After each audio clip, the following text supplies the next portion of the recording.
There were once a man and a woman who had long in vain wished for a child. At length the woman hoped that God was about to grant her desire.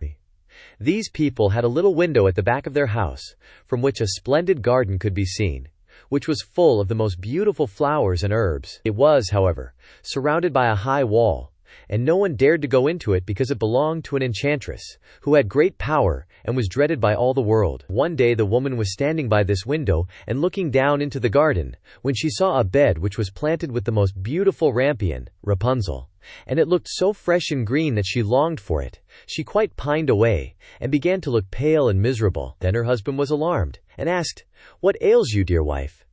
"Ah," she replied, "if I can't eat some of the rampion, which is in the garden behind our house, I shall die." The man, who loved her, thought, "Sooner than let your wife die, bring her some of the rampion yourself, let it cost what it will." At twilight he clambered down over the wall into the garden of the enchantress, hastily clutched a handful of rampion, and took it to his wife. She at once made herself a salad of it, and ate it greedily. It tasted so good to her, so very good, that the next day she longed for it 3 times as much as before.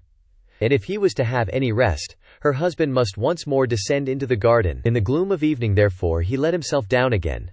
But when he had clambered down the wall he was terribly afraid, for he saw the enchantress standing before him. "How can you dare," said she with angry look, "descend into my garden, and steal my rampion like a thief? You shall suffer for it."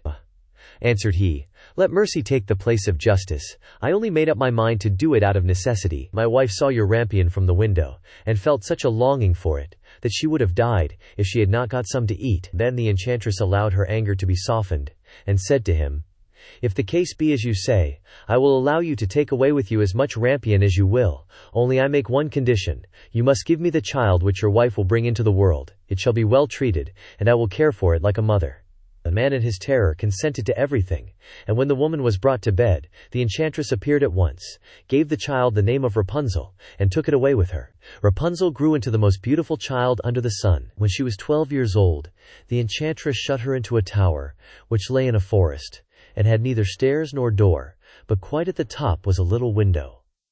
When the enchantress wanted to go in, she placed herself beneath it and cried, "Rapunzel, Rapunzel, let down your hair to me." Rapunzel had magnificent long hair, fine as spun gold, and when she heard the voice of the enchantress, she unfastened her braided tresses, wound them round one of the hooks of the window above, and then the hair fell 20 ells down, and the enchantress climbed up by it.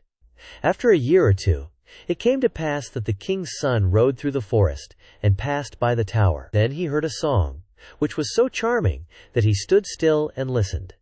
This was Rapunzel, who in her solitude passed her time in letting her sweet voice resound. The king's son wanted to climb up to her, and looked for the door of the tower, but none was to be found. He rode home, but the singing had so deeply touched his heart, that every day he went out into the forest and listened to it. Once when he was thus standing behind a tree, he saw that an enchantress came there, and he heard how she cried, "Rapunzel, Rapunzel, let down your hair to me." Then Rapunzel let down the braids of her hair, and the enchantress climbed up to her. "If that is the ladder by which one mounts, I too will try my fortune," said he. And the next day, when it began to grow dark, he went to the tower and cried, "Rapunzel, Rapunzel, let down your hair to me." Immediately the hair fell down, and the king's son climbed up. At first Rapunzel was terribly frightened when a man, such as her eyes had never yet beheld, came to her. But the king's son began to talk to her quite like a friend, and told her that his heart had been so stirred that it had let him have no rest, and he had been forced to see her. Then Rapunzel lost her fear, and when he asked her if she would take him for her husband, and she saw that he was young and handsome, she thought, "He will love me more than old Dame Gothel does." And she said yes, and laid her hand in his. He said, "I will willingly go away with you, but I do not know how to get down. Bring with you a skein of silk every time that you come, and I will weave a ladder with it, and when that is ready I will descend, and you will take me on your horse." They agreed that until that time he should come to her every evening, for the old woman came by day. The enchantress remarked nothing of this, until once Rapunzel said to her, "Tell me, Dame Gothel, how it happens that you are so much heavier for me to draw up than the young king's son. He is with me in a moment." "Ah, you wicked child," cried the enchantress, "what do I hear you say?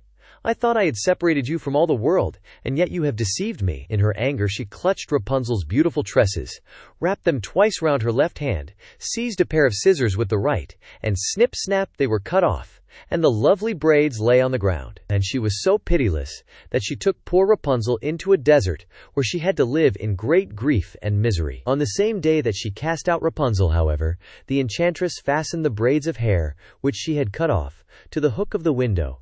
And when the king's son came and cried, "Rapunzel, Rapunzel, let down your hair to me," she let the hair down. The king's son ascended, but instead of finding his dearest Rapunzel, he found the enchantress, who gazed at him with wicked and venomous looks. "Aha!" she cried mockingly. "You would fetch your dearest. But the beautiful bird sits no longer singing in the nest. The cat has got it, and will scratch out your eyes as well. Rapunzel is lost to you. You will never see her again."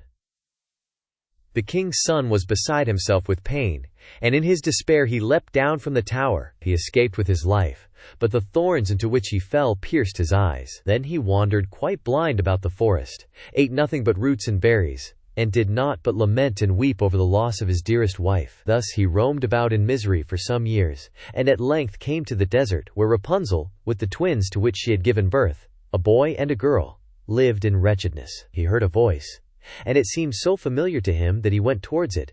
And when he approached, Rapunzel knew him, and fell on his neck, and wept. 2 of her tears wetted his eyes, and they grew clear again, and he could see with them as before. He led her to his kingdom, where he was joyfully received, and they lived for a long time afterwards, happy and contented.